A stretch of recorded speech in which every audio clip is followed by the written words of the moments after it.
Welcome to Stocking the Pantry with Hal, a series of articles, videos, and other ramblings to provide information and resources for everyone to become better prepared. And hopefully we'll have some fun along the way.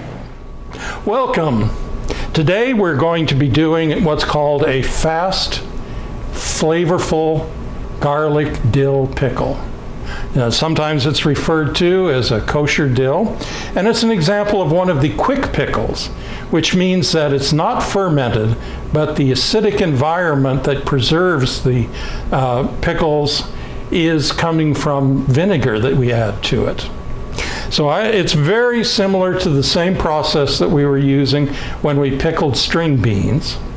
It's based on a 50% solution of vinegar to water, and it adds in dill and garlic, and you can also add some peppers, either whole ones or some flaked peppers if you like them a little more spicy. So what I've done is I've gone ahead and cut up the majority of them and got the jar started. But one of the important things with cucumbers, which majority of people know, but I'll always remind you, is the blossom end, the end with the flower, has some enzymes in it that after the cucumber is picked, if you don't get rid of that, when you're pickling the cucumber, it's going to be releasing those enzymes, which make the cucumber very soft, and so your pickles will be very soft. I also like to take off the stem, and then you can see this is one of the last cucumbers that I'm getting from my garden from the first planting. And so it's a little bit different shaped. So I'm going to go ahead and I'm going to kind of like even it up a bit.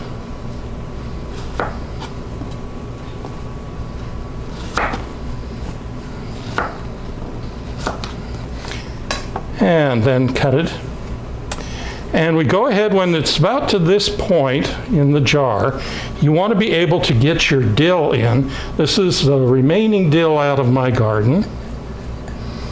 And some garlic. And the recipe calls for 1 clove of garlic, but as I've mentioned before, I love garlic, had no problems with vampires. And we're looking to have a 1/2 inch of headroom. So we have lots of different diagrams in the past, and that you can look up if you like. But usually on these jars, just below this center rim that it screws down on is a good way of estimating the 1/2 inch headroom. So I'm going to go ahead then and pack in some more cucumber slices.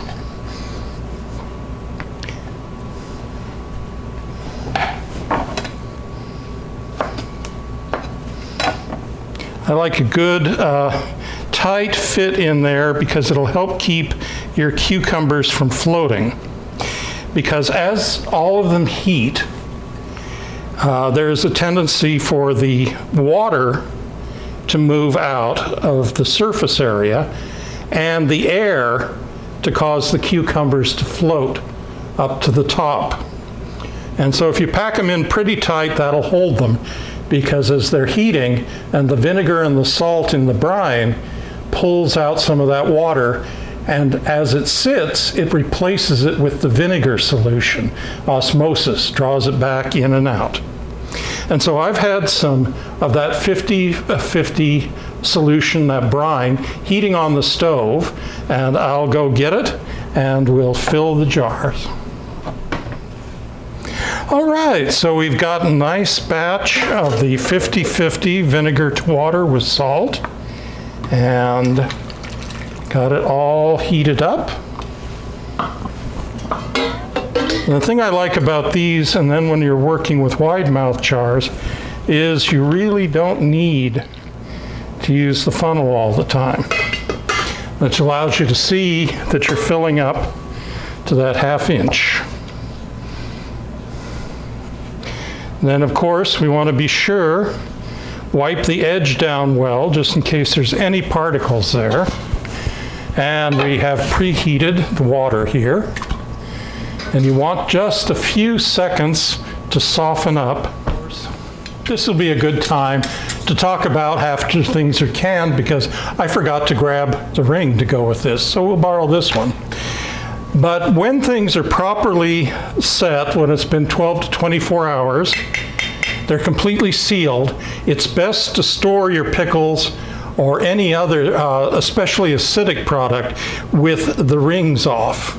Now, it's the lids and the vacuum that are what seal it. The ring is just to protect it if you're transporting it.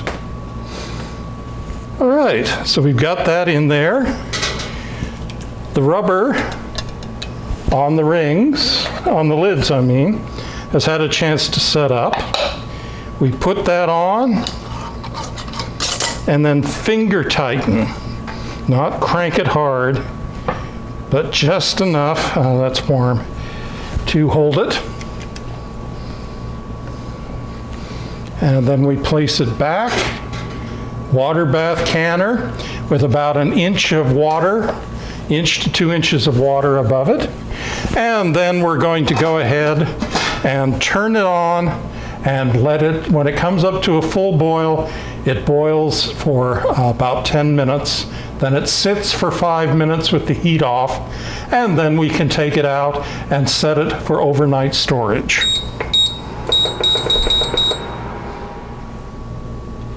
All right, it's been the 5-minute stand period, time when we turned the heat off, and that allows the vacuum to suck the lid down and make it a little more stable.